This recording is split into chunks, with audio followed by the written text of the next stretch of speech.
வணக்கம் ஃப்ரெண்ட்ஸ்.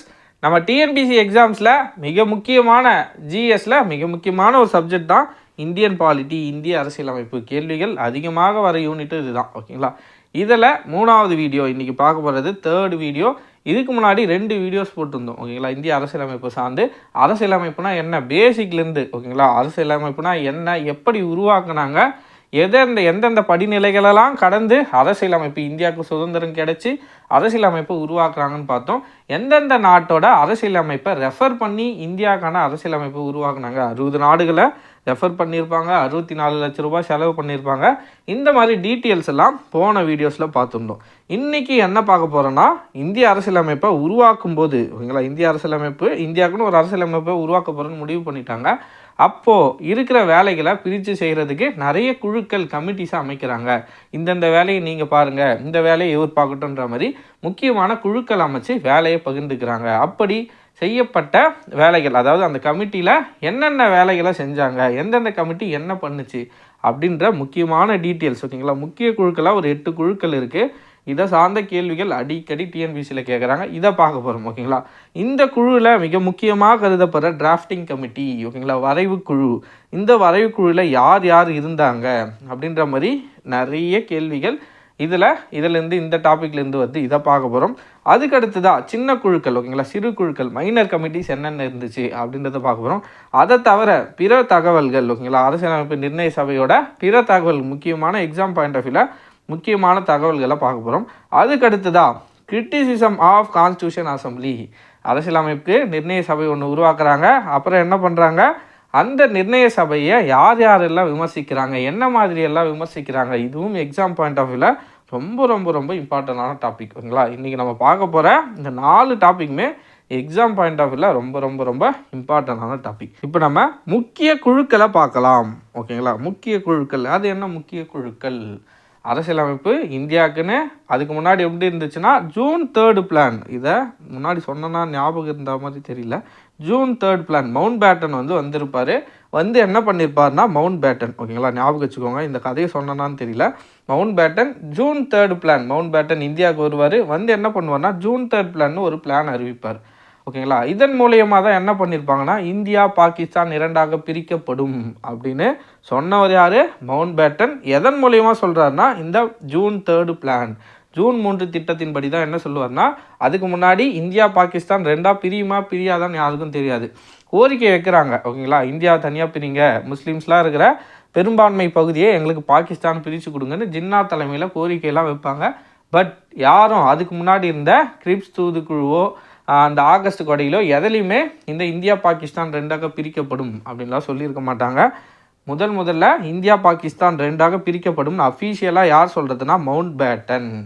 இல்லை, Mountbatten June 3rd plan அப்படின்னு ஒரு திட்டத்தை அறிவித்து, இதன் மூலயமா தான் இந்தியா தனியாக பாகிஸ்தான் தனியாக 2 நாடுகளாக பிரித்து சுதந்திரம் வழங்கப்படும் அப்படின்னு மவுண்ட் பேட்டன் சொல்லியிருப்பார். அப்படி அவர் சொல்லிடுறாரு. அதுக்கப்புறம் என்ன பண்ணுறாங்கன்னா, இந்தியாவுக்குன்னு தனியாக ஒரு கான்ஸ்டியூஷனை ரெடி பண்ண போகிறாங்க. இந்தியாவுக்குன்னு தனியாக ஒரு அரசியலமைப்பு சட்டத்தை உருவாக்க போகிறாங்க. அப்படி உருவாக்கும் போது அதுக்கு அரசியலமைப்பு நிர்ணய சபைன்னு ஒன்று தேவை. ஓகேங்களா, நம்ம முன்னாடி கிளாஸஸ்லாம் பார்த்தோம். அந்த அரசியலமைப்பு நிர்ணய சபை தான் என்ன பண்ண போது, அரசியலமைப்பு உருவாக்குறதுக்கான வேலைகள் எல்லாம் செய்ய போகிறாங்க. ஓகேங்களா, அது மட்டும் இல்லாமல், அவங்க மட்டும் இல்லாமல் சின்ன சின்ன குழுக்கெல்லாம் அமைக்கிறாங்க. ஓகேங்களா, இந்த வேலையை இவங்க செய்யட்டும், ஓகேங்களா, பிரித்து இந்த வேலையை இவங்க செய்யட்டும், அவங்க செய்யட்டும்னு ஒரு சின்ன சின்ன குழுக்கள் அமைக்கிறாங்க. அதில் முக்கியமான குழுக்கள் தான் இந்த முக்கிய குழுக்கள். ஓகேங்களா, மேஜர் கமிட்டிஸ். யூனியன் அதிகாரங்கள் குழு, யூனியன் பவர் கமிட்டி. ஓகேங்களா, யூனியன்னா இந்திய யூனியன். ஓகேங்களா, இந்திய யூனியனுக்கான அதிகாரங்களுக்கான குழு, அதுக்கோட தலைவர். இந்த சைடில் இருக்கிற எல்லாருமே தலைவர்கள். ஓகேங்களா, அந்த குழுக்கான தலைவர்கள் எக்ஸாம் பாயிண்ட் ஆஃப் வியூவில் ரொம்ப ரொம்ப ரொம்ப இம்பார்ட்டன்ட். யூனியன் அதிகாரங்கள் குழுவோட தலைவர் Jawaharlal Nehru, union power committee. அடுத்ததாக யூனியன் அரசியலமைப்பு குழு, யூனியன் கான்ஸ்டியூஷனுக்கான கமிட்டி. அரசியலமைப்புக்கான குழுக்கான தலைவர் யார்? ஜவஹர்லால் நேரு. அடுத்ததாக பாருங்கள், மாகாண அரசியலமைப்பு குழு, ப்ரொவின்ஷியல் கான்ஸ்டியூஷன் கமிட்டி. நீங்கள் நல்லா புரிஞ்சுக்கணும், இந்தியா வெறும் மாநிலங்களால் மட்டும் இல்லை. ஓகேங்களா, நம்ம இந்தியா மேப் இருக்குதுன்னு வச்சுக்கோங்களேன். இதில் ஒரு ரஃபாக போடுறேன். ஓகேங்களா, இதுதான் இந்தியா மேப்னு வச்சுக்கோங்கன்னா, இதில் வெறும் 11 மாநிலங்கள் தான் இருக்குது சுதந்திரம் கிடைக்கும் போது. ஓகேங்களா, மற்ற சின்ன சின்ன நிறைய மன்னர் மாநிலங்கள், மாகாணங்களாக இருக்குது. ஓகேங்களா, இப்போ எக்ஸாம்பிளுக்கு சொல்கிறேன்னா தஞ்சாவூரில் ஒரு மன்னர் இருந்திருப்பார், திருவனந்தபுரத்தில் ஒரு மன்னர் இருந்திருப்பார், ஹைதராபாத்தில் ஒரு மன்னர் இருந்திருப்பார். இந்த மாதிரி நிறைய சின்ன சின்ன மன்னர்கள் ஓகேங்களா, அவங்களோட மாகாணங்கள் இருக்குது. அந்த மாகாணங்கத்தெல்லாம் என்ன சொல்லியிருப்பாங்கன்னா மவுண்ட் பேட்டன் திட்டத்தின்படி உங்களுக்கு யார் கூட விருப்பம் இருக்கோ, நீங்கள் பாகிஸ்தானில் இணையிறதா இருந்தாலும் இணையலாம், இந்தியா கூட இணையிறதா இருந்தாலும் இணையலாம் அப்படின்னு சொல்லியிருப்பாங்க ஓகேங்களா. அப்படி அவங்க சொன்னதால் என்ன ஆகிடும்னு பார்த்தோன்னா நிறைய பேர் இந்தியா இப்போது இங்கே இருக்குன்னு வச்சுக்கோங்களேன் ஹைதராபாத், இவங்க என்ன பண்ணியிருப்பாங்கன்னா நான் பாகிஸ்தான் கூட சேர்றேன்னு சொல்லியிருப்பாங்க ஓகேங்களா. ஹைதராபாத் என்ன பண்ணியிருப்பாங்க பாகிஸ்தான் கூட சேர்றேன்னு சொல்லியிருப்பாங்க. ஆனால் இந்தியா என்ன பண்ணியிருக்குன்னு பார்த்தோன்னா சர்தார் வல்லபாய் பட்டேல் தலைமையிலான போய் அவர் பேச்சுவார்த்தைலாம் நடத்தியிருப்பார். ஆனாலும் இருந்தாலும் அவர் அந்த மன்னர் ஒத்துக்க மாட்டார். ஹைதராபாத் மன்னர் என்ன பண்ணியிருப்பாங்க ஆப்ரேஷன் போலோ ஓகேங்களா, இந்த ஒரு நடவடிக்கை போலீஸ் ஆக்ஷன் மூலிமா என்ன பண்ணியிருப்பாங்க அங்கே படையெடுத்து போய் இந்திய இராணுவ படையை அனுப்பி இந்தியாவை கூட ஹைதராபாத்தை இணைச்சிருப்பாங்க ஆப்ரேஷன் போலோ. இந்த மாதிரி மாகாணங்கள் சார்ந்த அரசியலமைப்பு குழுக்கு தலைவராக யார் இருக்காருன்னா சர்தார் வல்லபாய் பட்டேல் ஓகேங்களா. ரொம்ப ரொம்ப முக்கியமான வேலை இது ஓகேங்களா. நிறைய மாநிலங்கள் சேர்ந்ததுக்கான இந்தியா கூட சேர்ந்ததுக்கான மிக முக்கியமான காரணமாக கருதப்படுறவர் சர்தார் வல்லபாய் பட்டேல் ஓகேங்களா. அதனால் ஞாபகம் வச்சுக்கோங்க, மாகாணங்கள் சார்ந்த அரசியலமைப்பு குழுக்கு தலைவராக யாரை நியமிக்கிறாங்க சர்தார் பட்டேல். இவர் தான் எல்லா மன்னர்கிட்டையும் மன்னர் மாநிலங்கள்லையும் போயிட்டு அந்தந்த மாகாணத்துக்கிட்ட நீங்கள் இந்தியா கூட சேருங்க, இதை பண்ணோன்னா நாங்கள் உங்களுக்கு நிறைய என்ன சொல்கிறதுன்னா சுதந்திரம் கிடைச்ச பிறகு கூட வருஷம் மாதம்னு ஒரு குறிப்பிட்ட தொகையை அந்த மன்னர்களுக்கு கொடுத்துட்டு தான் இருந்தாங்க. 1971 நினைக்கிறேன், 71 72 அந்த டைம் வரைக்கும் கொடுத்துட்டு தான் இருந்தாங்க ஓகேங்களா. அதுக்கப்புறம் தான் அந்த இதெல்லாம் கேன்சல் பண்ணாங்க ஓகேங்களா. அப்போது மாகாண அரசியலமைப்பு குழு தலைவராக யார் இருக்கார் சர்தார் வல்லபாய் பட்டேல். அடுத்ததாக வரைவு குழுனா இந்திய அரசியலமைப்பையே உருவாக்குனது, அந்த புத்தகத்தையே உருவாக்குனது யாருன்னா இந்த வரைவு குழு தான். அதோட தலைவராக டாக்டர் BR அம்பேத்கர், இந்திய அரசியலமைப்போட தலைமை சிற்பி, மாடர்ன் மனு, நிறைய பேர் சொல்லுவாங்க. இதை பற்றி நம்ம தனியாக டீட்டெயிலாகவே பார்க்க போகிறோம். இந்த வரைவு குழுவில் யார் யார் இருந்தாங்கன்ற மாதிரி கேள்விகள் நிறைய டைம் கேட்டிருக்காங்க. அதனால் இந்த குழுவை மட்டும் தனியாக எடுத்து இதில் யார் யார் இருந்தாங்க ஓகேங்களா, மொத்தமாக எத்தனை பேர் இருந்தாங்கன்றத பார்த்துடலாம் ஓகேங்களா. அடுத்ததாக அடிப்படை உரிமைகள் குழு ஃபண்டமெண்டல் ரைட்ஸ் கமிட்டிக்கு தலைவராக யார் இருக்கார் சர்தார் வல்லபாய் பட்டேல். அப்போ சர்தார் வல்லபாய் பட்டேல் இதுக்கு முன்னாடி எதுக்கு இருந்தார் மாகாண அரசியலமைப்பு குழு ப்ரொவின்ஷியல் கான்ஸ்டியூஷன் கமிட்டி, இதுக்கும் அவர் தான் தலைவர். அடுத்ததாக அடிப்படை உரிமைகள் ஃபண்டமெண்டல் ரைட்ஸ் கமிட்டி, இதுக்கும் சர்தார் வல்லபாய் பட்டேல் தான் தலைவர் ஓகேங்களா. அடுத்ததாக நடைமுறை விதிகள் குழு ரூல்ஸ் அண்ட் ப்ரொசீஜர் கமிட்டி, இதுக்கு யாருன்னா டாக்டர் ராஜேந்திர பிரசாத். இன்னொன்றுத்துக்கும் டாக்டர் ராஜேந்திர பிரசாத் இருப்பார். ஸ்டீரிங் கமிட்டி அதாவது வழிநடத்தல் குழு, இதுக்கும் யார் தலைவராக இருப்பார் ராஜேந்திர பிரசாத். அடுத்ததாக மாநில குழு ஸ்டேட் கமிட்டினா யார் ஜவஹர்லால் நேரு. அப்போ பாருங்கள் ஜவஹர்லால் நேரு 3 குழுக்கு தலைவர். ஒன்று யூனியன் அதிகாரங்கள் குழு யூனியன் பவர் கமிட்டி, அடுத்ததாக யூனியன் கான்ஸ்டியூஷன் கமிட்டி, அடுத்ததாக ஸ்டேட் கமிட்டி. இந்த 3த்துக்கும் ஜவஹர்லால் நேரு. ஞாபகம் வச்சுக்கோங்க, எக்ஸாம்ஸில் கேட்டிருக்காங்க ஓகேங்களா. இந்த 3 குழுக்கு தலைவர் இவர். அடுத்ததாக யாரை பார்க்கலாம்னா வல்லபாய் பட்டேல் எடுத்தோன்னா ப்ரொவின்ஷியல் கான்ஸ்டியூஷன் கமிட்டி மாகாண அரசியலமைப்பு குழு யார் சர்தார் பட்டேல் வல்லபாய் பட்டேல். அடுத்ததாக ஃபண்டமெண்டல் ரைட்ஸ் கமிட்டி, இதுக்கும் சர்தார் வல்லபாய் பட்டேல். இவர் 2 குழுக்கு தலைவர் ஓகேங்களா. அடுத்ததாக நடைமுறை விதிகள் குழு ரூல்ஸ் அண்ட் ப்ரொசீஜர் கமிட்டி, இதுக்கு யார் டாக்டர் ராஜேந்திர பிரசாத். இது மட்டும் இல்லாமல் ஸ்டீரிங் கமிட்டி வழிநடத்தல் குழுக்கும் ராஜேந்திர பிரசாத் தான் தலைவர் ஓகேங்களா. அடுத்ததாக டாக்டர் BR அம்பேத்கர் வரைவு குழுவோட தலைவர் ஓகேங்களா. இதுதான் மேஜர் கமிட்டிஸ் ஓகேங்களா. எக்ஸாம் பாயிண்ட் ஆஃப் வியூவில் ரொம்ப ரொம்ப முக்கியம். Major committees of constitution assembly, Indian கான்ஸ்டியூஷனுக்கு முக்கிய குழுக்களாக கருதப்படுறது இந்த குழுக்கள் தான் ஓகேங்களா. அடுத்ததாக பார்க்க போகிறது நம்ம ஆல்ரெடி சொன்ன மாதிரி வரைவு குழு ஓகேங்களா. அம்பேத்கர் தலைமையிலான வரைவு குழுவில் யார் யார் இருந்தாங்கன்றதை டீட்டெயில்டாக பார்ப்போம். அரசியலமைப்பு நிர்ணய சபையின் அனைத்து குழுக்களிலும் மிக முக்கியமான குழு இந்த வரைவு குழு தான். இதை எப்போ அமைக்கிறாங்க, இதுவும் எக்ஸாமில் கேட்டிருக்காங்க. இந்த டேட் ஞாபகம் வச்சுக்கோங்க. நம்ம சுதந்திரம் எப்போ கிடைக்குது ஆகஸ்ட் 15 1947 ஓகேங்களா. ஆகஸ்ட் 15 1947 தான் நமக்கு சுதந்திரம் கிடைக்குது. சுதந்திரம் கிடைச்சதுக்கு அப்புறம் தான் இந்த வரைவு குழு அமைச்சிருப்பாங்க. எந்த டேட்டில் ஆகஸ்ட் 29 1947. எக்ஸாமில் நிறைய டைம் கேட்டிருக்காங்க, டேட்டை மறந்துடாதீங்க. நமக்கு ஆகஸ்ட் 15 சுதந்திரம் கிடைக்குது. இந்த வரைவு குழு அம்பேத்கர் தலைமையிலான வரைவு குழு இந்த அரசியலமைப்பு இந்தியன் கான்ஸ்டியூஷனே எழுதுறதுக்கான வரைவு குழுவை ஆகஸ்ட் 29 ஒரு 13 நாள் கழித்து 14வது நாள் ஆகஸ்ட் 29 1947 அமைச்சிருக்காங்க. ஓகேங்களா, இந்த குழு தான் புதிய அரசியலமைப்பின் வரைவை தயாரிக்கும் பணியை அவங்க தான் என்ன பண்ணுறாங்கன்னா அந்த இந்தியன் கான்ஸ்டியூஷனோட வரைவையை தயாரிக்கிறாங்க. இதில் மொத்தமாக எத்தனை உறுப்பினர்கள் இருக்காங்க? 7 உறுப்பினர்களை கொண்டிருந்தது. மொத்தமாக எத்தனை பேர்? 7 பேர் இருந்தாங்க. ஓகேங்களா, யார் யார் அப்படின்றத பார்ப்போம். First doctor B.R. அம்பேத்கர், எல்லாருக்கும் தெரியும். இவர் தான் இந்த வரைவு குழுவோட தலைவர். இந்தியாவுக்குன்னு ஒரு கான்ஸ்டியூஷன் இருக்கணும்னு முடிவு பண்ணுறாங்க. முடிவு பண்ணிவிட்டு யார் தலைமையில் அந்த கான்ஸ்டியூஷனை எழுதணும்னு முடிவு பண்ணுறாங்கன்னா அம்பேத்கர் தலைமையில் ஒரு குழு அமைக்கிறாங்க. அந்த குழுவுக்கு தலைவராக யார் இருக்காருன்னு பார்த்தோன்னா இந்தியன் கான்ஸ்டியூஷன், இந்திய அரசியலமைப்பை எழுதுறதுக்கான குழுவோட தலைவராக டாக்டர் அம்பேத்கர் நியமிக்கப்படுகிறார். ஓகேங்களா, அம்பேத்கர் தான் அதுக்கு தலைவராக இருக்கார். ஓகேங்களா, அதுக்கு அடுத்ததா யார் மற்ற சில உறுப்பினர்கள் யாருன்னு பார்த்தோன்னா கோபாலசாமி ஐயங்கார். யார்? கோபாலசாமி ஐயங்கார். அடுத்ததா அல்லாடி கிருஷ்ணசாமி ஐயர். அடுத்ததா K.M. முன்ஷி. ஓகேங்களா, அடுத்ததா முகமது ஷாதுல்லா, சர் முகமது ஷாதுல்லா அப்படின்னு சொல்லுவாங்க. ஃபஸ்ட்டு இந்த 5 பேரை ஞாபகம் வச்சுக்கோங்க. அம்பேத்கர், கோபாலசுவாமி ஐயங்கார், அடுத்ததா அல்லாடி கிருஷ்ணசாமி ஐயர், அடுத்ததா K.M. முன்ஷி. ஓகேங்களா, K.M. முன்ஷி. அடுத்ததா முகமது ஷாதுல்லா. ஓகேங்களா, இந்த முன்ஷி இந்த பேர்லாம் ஞாபகம் வச்சுக்கோங்க. நம்ம பிரியாம்பல் பார்க்கும்போது நான் அவங்களுக்கு அப்போ இவர் என்னென்ன சொல்லியிருக்காரு பிரியாம்பல் பற்றின்னு, முகவரை பற்றி என்னென்ன சொல்லியிருக்காருன்னு பார்க்கலாம். அதுவும் ரொம்ப முக்கியமான ஒரு பாயிண்ட்.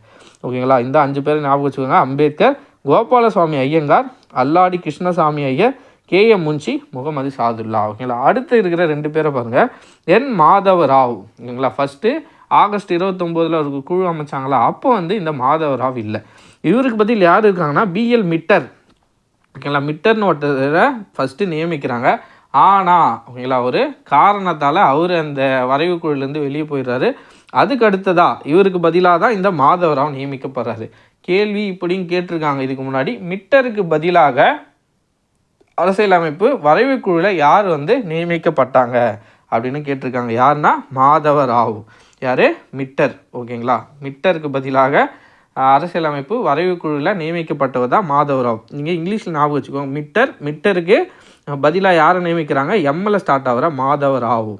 ஓகேங்களா, இப்படி ஞாபகம் வச்சுக்கோங்க. மிட்டரு M.L. ஸ்டார்ட் ஆகுது, மாதவராவும் M.L. ஸ்டார்ட் ஆகுது. ஓகேங்களா, மிட்டருக்கு பதிலாக நியமிக்கப்பட்டவர் தான் இந்த மாதவராவ். ஓகேங்களா, அடுத்த ஆள் பாருங்கள், T.T. கிருஷ்ணமாச்சாரி. இவரும் அரசியலமைப்பு வரைக்குழு ஃபஸ்ட்டு அமைக்கும்போது இவரை நியமிக்கல. யார் இருக்காங்கன்னா T.B. கைத்தான். ஓகேங்களா, கைத்தான்னு ஒருத்தரை நியமிக்கிறாங்க.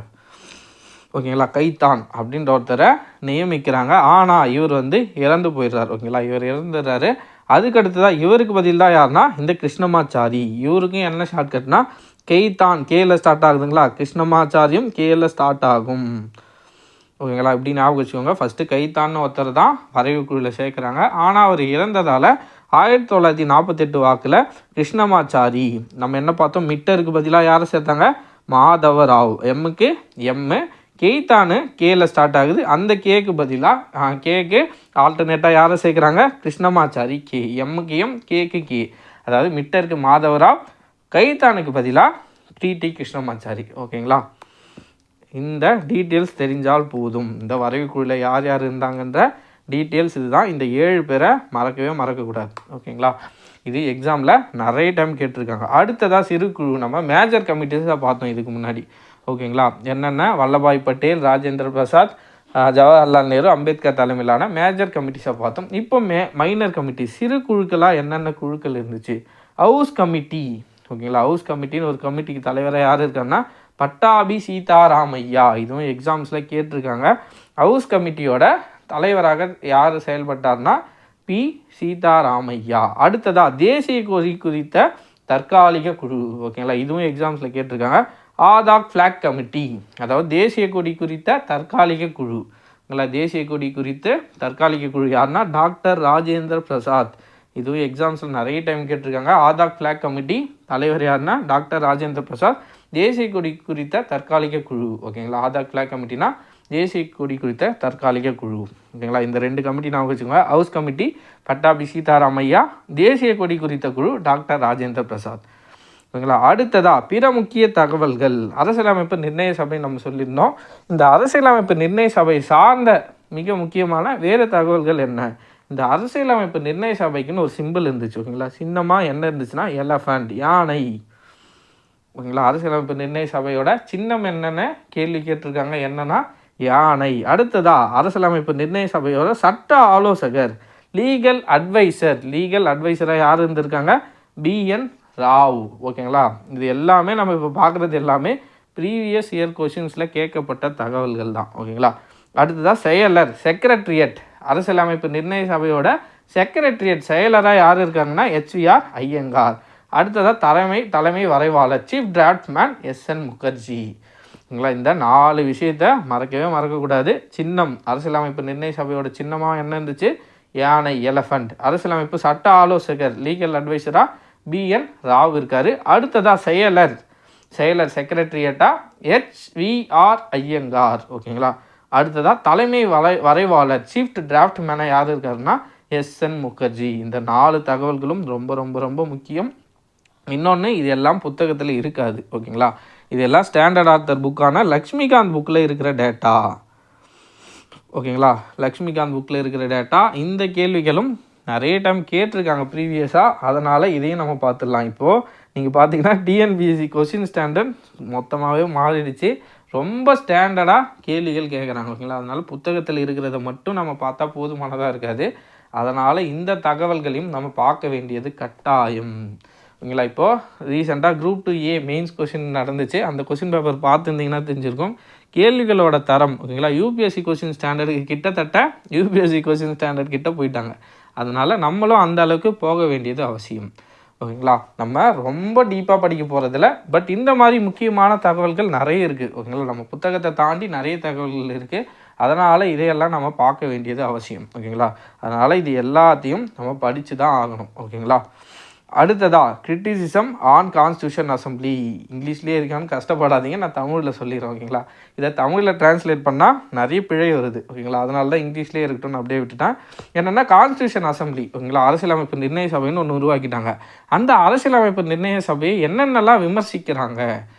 ஓகேங்களா, ஒரு அரசியலமைப்பு நிர்ணய சபைன்னு உருவாக்கிட்டாங்க, ஆனால் அதை நிறைய பேர் விமர்சிக்கிறாங்க. என்னென்னலாம் சொல்லி விமர்சிக்கிறாங்க? இதுவும் எக்ஸாம்ஸில் நிறைய டைம் கேள்விகளாக கேட்டிருக்காங்க. அதனால் இந்த டீட்டெயில்ஸை பார்க்க போகிறோம். ஓகேங்களா, ஃபஸ்ட்டு பாருங்கள், not a representative body. It is members are not directly elected based on the universal adult franchise. நம்ம அரசியலமைப்பு நிர்ணய சபையை பார்த்துருப்போம். 10 லட்சம் பேருக்கு ஒருத்தரை இவங்களாம் நியமிச்சிட்ருப்பாங்க. ஓகேங்களா, பாதி பேரை நியமிச்சிருப்பாங்க, பாதி பேரை தேர்ந்தெடுத்துட்டு இருப்பாங்க. ஓகேங்களா, அதனால் மக்களால் முழுமையாக யாருமே தேர்ந்தெடுக்கலை. இந்த அரசியலமைப்பு நிர்ணய சபையில் இருந்தவங்கள மக்களாக யாரும் தேர்ந்தெடுக்கல, அவங்களுக்குள்ளேயே பேசி அவங்களே தேர்ந்தெடுத்துக்கிட்டாங்க.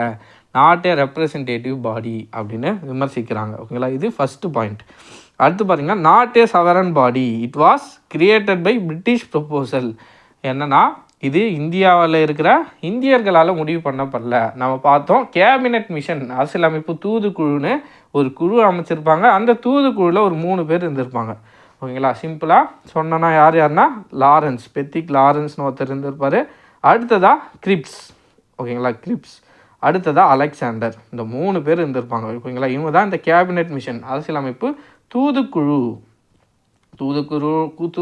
ஒன்று என்ன பண்ணியிருப்பாங்களா, இங்கிலாந்தில் அமைச்சு இந்த தூதுக்குழு தான் என்ன பண்ணியிருக்கோம், இந்தியாவில் கான்ஸ்டியூஷன் அசம்பிளி, அரசியலமைப்பு நிர்ணய சபையை உருவாக்க இவங்க தான் அந்த ரூல்ஸ்லாம் போட்டிருப்பாங்க. 10 லட்சம் பேருக்கு ஒருத்தரை நியமிங்க, மொத்தமாக 389 பேர் இருக்கணும், அதில் இத்தனை பேர் ஹிந்துஸ் இருக்கணும், இத்தனை பேர் முஸ்லீம்ஸ் இருக்கணும், இதில் இத்தனை பேர் சீஃப் கமிஷனர் ப்ரொவின்சஸ், அதில் மாகாணத்திலேருந்து ஒரு 4 பேர் தேர்ந்தெடுத்திருப்பாங்க.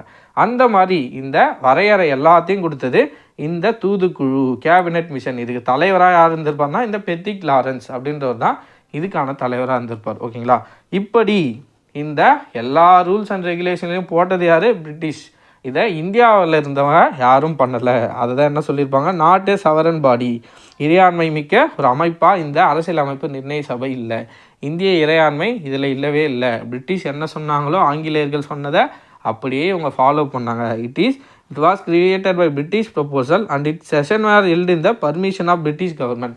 பிரிட்டிஷ் கவர்மெண்ட்டால், பிரிட்டிஷில் ஆங்கிலேயர்களால் என்ன சொல்லப்பட்டதோ அதை தான் ஃபாலோ பண்ணாங்க. இது ஒரு இறையாண்மையான அமைப்பாக இல்லை அப்படின்ற மாதிரி சொல்கிறாங்க. ஃபஸ்ட்டு என்னென்னா, நிறைய பேரை என்ன சொல்கிறதுனா அவங்களாவே தேர்ந்தெடுத்துக்கிட்டாங்க, மக்களால் யாரும் தேர்ந்தெடுக்கப்படல, அவங்களுக்குள்ளேயே எல்லாம் பேசி முடிச்சுக்கிட்டு அவங்களே தேர்ந்தெடுத்துக்கிட்டாங்க. நாட் ஏ ரெப்ரசன்டேட்டிவ் பாடி அப்படின்னு சொல்கிறாங்க. ஓகேங்களா, 2 பாயிண்ட் முடிஞ்சிச்சிங்களா. அடுத்த பாயிண்ட் பாருங்கள், டைம் கன்சியூமிங் ஒன்.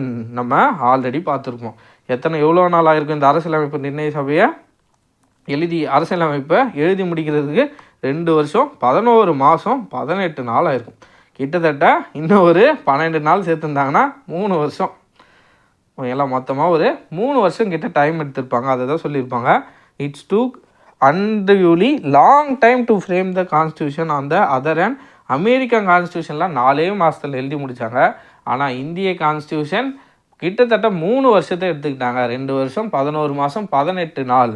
ஓகேங்களா, it is not a draft committee, it's a drift committee. இவ்வளோ நாள் எடுத்துக்கிட்டாங்க. இது வரைவு குழுவே இல்லை அப்படின்னு யார் சொல்லியிருப்பாங்கன்னா நசீர் அகமத் அப்படின்றவர் என்ன சொல்லியிருப்பார். இது எக்ஸாம் பாயிண்ட் ஆஃப் வியூவில் ரொம்ப ரொம்ப important. It is not a draft committee, it's a drift committee அப்படின்னு சொன்னது யாருன்னு பார்த்தோன்னா நசீர் அகமத். இதை பேரை மறக்கக்கூடாது. இது வரைவு குழுவே இல்லை, இவ்வளோ நாள் எடுத்துக்கிட்டாங்களே அப்படின்ற மாதிரி சொல்லியிருப்பார். யாருன்னா நசீர் அகமத். ஓகேங்களா, அடுத்ததாக டாமினேட்டட் பை காங்கிரஸ். நம்ம பார்த்துருப்போம், காங்கிரஸ்லேருந்து தான் நிறைய நபர்களை தேர்ந்தெடுத்திருப்பாங்க. ஓகேங்களா, காங்கிரஸில் இருக்கிற நிறைய பேர், கட்சியில் இருந்த நிறைய பேரை, ஏன்னா அப்போ காங்கிரஸ் தான் ரூலிங் பார்ட்டியாக இருந்திருக்கும். ஓகேங்களா, 1937 எலெக்ஷனில் என்ன பண்ணியிருப்பாங்கன்னா காங்கிரஸ் தான் பெரும் வெற்றி பெற்றிருப்பாங்க. அதனால் அதை சார்ந்த உறுப்பினர்கள் அதிகமாக இருந்திருப்பாங்க இந்த கான்ஸ்டியூஷன் அசம்பிளி அரசியலமைப்பு நிர்ணய சபையில். அப்படின்னு யார் சொல்கிறாரு, டாமினேட்டட் பை காங்கிரஸ் அப்படின்னு சொன்னது கிரான்வில் ஆஸ்டின். இந்த கிரான்வில் ஆஸ்டின் இப்படி இதை விமர்சனமும் செஞ்சுருக்காரு. அதுக்கு அடுத்ததாக இந்தியன் கான்ஸ்டியூஷனே புகழ்ந்தும் சொல்லியிருப்பார். என்ன சொல்லியிருப்பார்னு பார்த்தோன்னா, it is the first and foremost social document. இதில் இருக்காது, பட் நான் சொல்கிறேன், it is a first and foremost social document. Indian கான்ஸ்டியூஷனாக புகழ்ந்து சொல்லியிருப்பார், ஃபார்மோஸ்ட் சோஷியல் டாக்குமெண்ட். ஓகேங்களா, இதுதான் உலகத்திலே முதல் சமூக ஆவணம், முதல் மற்றும் முக்கியமான சமூக ஆவணம் அப்படின்னு சொல்லியிருந்தது யாருன்னு பார்த்தோன்னா இந்த கிரான்வில் Austin. It is the first and foremost social document அப்படின்னு சொன்னதும் கிரான்வில் ஆஸ்டின் தான். இவர் எதை சொல்லியிருப்பார், இந்திய கான்ஸ்டியூஷனை சொல்லியிருப்பார். இந்தியன் கான்ஸ்டியூஷன் அசம்பிளி, ஓகேங்களா, அரசியலமைப்பு நிர்ணய சபை என்ன சொல்லியிருப்பார், காங்கிரஸால் டாமினேட் பண்ணப்பட்டிருக்கு அப்படின்னு சொல்லியிருப்பார். இவர் சொன்னது, விமர்சனம் செஞ்சது அரசியலமைப்பு நிர்ணய சபையை. ஓகேங்களா, புகழ்ந்து பேசினது அரசியல் அமைப்பை, இந்திய அரசியல் அமைப்பு. அதை ஞாபகம் வச்சுக்கோங்க. 2 விஷயத்தை பற்றி சொல்லியிருப்பார்.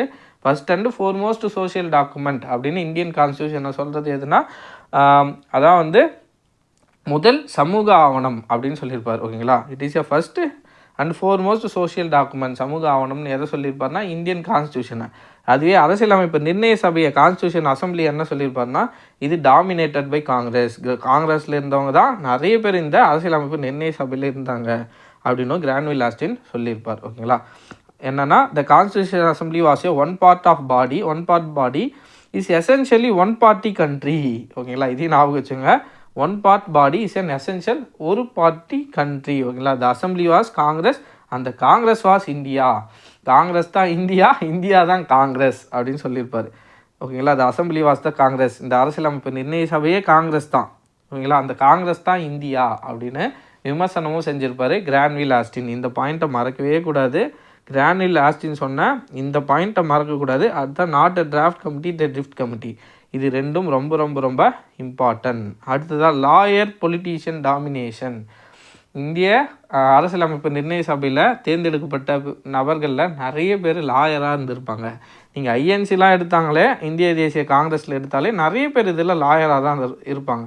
இல்லை, உதாரணத்துக்கு நம்ம காந்தி எடுத்தாலும் காந்தியே ஒரு வழக்கறிஞர் தான். ஓகேங்களா, இந்த மாதிரி நேருவும் வழக்கறிஞர் தான். நிறைய பேர் நீங்கள் ஐஎன்சியில் எடுத்தாலும் நிறைய பேர் லாயர் தான் அதில். ஓகேங்களா, அதை தான் சொல்லியிருப்பாங்க. Lawyer and politician domination. Scholars maintain that they dominated the constitution assembly and not representative for other session. ஓகேங்களா, இதில் லாயர் பொலிட்டீஷியன் தான் நிறைய பேர் இருக்காங்க. அவங்க தான் டாமினேட் பண்ணியிருக்காங்க. லாயர் நம்ம எக்ஸாம்பிள் எடுத்தாலே நிறைய பேர் சொல்லலாம். ஓகேங்களா, ஜவஹர்லால் நேரு, காந்தி இவங்களாமே லாயர் தான். ஓகேங்களா, அடுத்ததாக டாமினேட்டட் பை இந்துஸ். இதை ஞாபகம் வச்சுக்கோங்க. இதுவும் எக்ஸாமில் கேட்டிருக்காங்க. இதில் டாமினேட்டட் பை காங்கிரஸ் கேட்டிருக்காங்க. First and foremost social document இதையும் எக்ஸாம்ஸில் கேட்டிருக்காங்க. டாமினேட்டட் பை இந்துஸும் கேட்டிருக்காங்க. It's not a draft committee, it's a drift committee இதுவும் எக்ஸாமில் கேட்டிருக்காங்க. ஓகேங்களா. அதனால தான் இது எக்ஸாமில் நிறைய டைம் கேட்டதால தான் இந்த டாப்பிக்கை நம்ம பார்க்குறோம். ஓகேங்களா. அடுத்த பாயிண்ட் என்னன்னா டாமினேட்டட் பை இந்துஸ் சொன்னது யார்? Winston Churchill. இதையும் ஞாபகம் வச்சுக்கோங்க. இப்போ அரசியலமைப்பு நிர்ணய சபைன்னு எடுத்தோன்னா இந்து, ஓகேங்களா, இந்து தான் நிறைய பேர் இருந்திருப்பாங்க. ஓகேங்களா. முஸ்லீம்லாம் கம்பேரேட்டிவ்லி ரொம்ப கம்மியாக தான் இருந்திருப்பாங்க. அதனால் இதை என்ன சொல்லியிருப்பாங்கன்னா டாமினேட்டட் பை இந்துஸ் அப்படின்னு சொன்னது யார்? Winston Churchill. Commented that constitution assembly represent only one major community in India. ஓகேங்களா. ஒரே கம்யூனிட்டியான இந்து தான் இதில் மேஜராக இருக்காங்க. டாமினேட்டட் பை இந்துஸ் அப்படின்னு சொன்னது யார்? Winston Churchill. ஓகேங்களா. இதெல்லாம் முக்கியமான தகவல்கள் என்னென்னா எக்ஸாம் பாயிண்ட் ஆஃப் வியூவில் it's not a draft committee, it's a drift committee சொன்னது யார்? நசீர் அகமத். ஓகேங்களா. அடுத்ததாக டாமினேட்டட் பை காங்கிரஸ். ஓகேங்களா. டாமினேட்டட் பை காங்கிரஸ் அப்படின்னு சொன்னது யார்? கிரான்வில் ஆஸ்டின். இது மட்டும் இல்லாமல் first and foremost social document தான் இந்த இந்தியன் கான்ஸ்டியூஷன் அப்படின்னு சொல்லியிருப்பார். அதுக்கு அடுத்ததாக த அசம்பிளி வாஸ் த காங்கிரஸ் அந்த காங்கிரஸ் வாஸ் இந்தியா. ஓகேங்களா. அந்த அரசியலமைப்பு நிர்ணய சபை தான் காங்கிரஸ், அந்த காங்கிரஸ் தான் இந்தியாவே அப்படின்னு சொல்லியிருப்பார். அடுத்ததாக லாயர் பொலிட்டிஷியன் டாமினேஷன். அதிகமான வழக்கறிஞர்கள் தான் இதில் டாமினேட் பண்ணியிருப்பாங்க. ஓகேங்களா. எக்ஸாம் பாயிண்ட் ஆஃப் வியூவில் dominated by Congress, not a draft committee, first and foremost social document. அடுத்ததாக டாமினேட்டட் பை இந்துஸ். இதெல்லாம் எக்ஸாமில் இதுக்கு முன்னாடி கேட்டிருக்காங்க. ஓகேங்களா. இதுக்கப்புறம் கேட்க நிறைய வாய்ப்புகள் இருக்குது. ஓகேங்களா. அவ்வளோதான் ஃப்ரெண்ட்ஸ், இன்றைக்கான கிளாஸ் இந்திய அரசியலமைப்பு சார்ந்த மேக்கிங் ஆஃப் இந்தியன் கான்ஸ்டியூஷனில் மிக முக்கியமான தலைப்புகளை இன்றைக்கி பார்த்துட்டோம். நாளைக்கு, ஓகேங்களா, நாளைக்கு இல்லை அடுத்த கிளாஸில், ஓகேங்களா, அடுத்த கிளாஸில் என்ன பார்க்க போகிறோன்னா ப்ரீஆம்பிள், முகவுரை அல்லது முகப்புரைன்னு சொல்ல போகிற ப்ரீஆம்பிளில் இருக்கிற முக்கியமான தகவல்களை பார்க்க போகிறோம். இதுக்கு முன்னாடி ப்ரீவியஸ் இயர் கொஷனில் ப்ரீஆம்பிள் தாண்டி நிறைய கேள்விகள் வந்திருக்கு, அதை பார்க்கலாம். வேணும்னா ப்ரீஆம்பிளை பற்றி நிறைய பேர் புகழ்ந்து சொல்லியிருப்பாங்க. ஓகேங்களா. இது இந்திய அரசியலமைப்போட ஜாதகம் அப்படின்ற மாதிரிலாம் நிறைய சொல்லியிருப்பாங்க. அதையெல்லாமும் அடுத்த வீடியோவில் பார்க்கலாம். ஓகேங்களா. நம்ம இப்படியே ரெகுலராக சிலபஸ் வைஸ் அப்படியே நம்ம எல்லா டாப்பிக்கும் ஒன்று ஒன்றா பார்த்துட்டே போனோன்னா டீட்டெயில்டான பாலிட்டி கிளாஸ் நீங்கள் குரூப் 2 குரூப் 1 அட்டன் பண்ணுற அளவுக்கு நம்ம பாலிட்டிக்கு தயாராகிடலாம். குரூப் 4 குரூப் 2 குரூப் 1 எல்லா எக்ஸாம்ஸ்லேயும் பாலிட்டியோட கொஷின் டாமினன்ஸ் அதிகமாக இருக்கும். ஓகேங்களா. மற்ற யூனிட்டை கம்பேர் பண்ணிங்கன்னா குரூப் 4லேயே கூட 15 கேள்விகள் சொல்லியிருக்காங்க. ஓகேங்களா, பாலிட்டியில். ஸோ அதோட இம்பார்ட்டன்ஸ் ரொம்ப ரொம்ப அதிகம் நீங்கள் எந்த எக்ஸாம் ப்ரிப்பேர் பண்ணாலும். ஓகேங்களா. அதனால் இதை நம்ம டீட்டெயிலாக பார்க்க வேண்டியது அவசியம். அவ்வளோதான் ஃப்ரெண்ட்ஸ். வீடியோ சார்ந்த கருத்துக்கள் ஏதாவது இருந்தால் கீழே கமெண்ட்டில் மறக்காமல் சொல்லுங்கள். அடுத்த வீடியோவில் சந்திப்போம். நன்றி.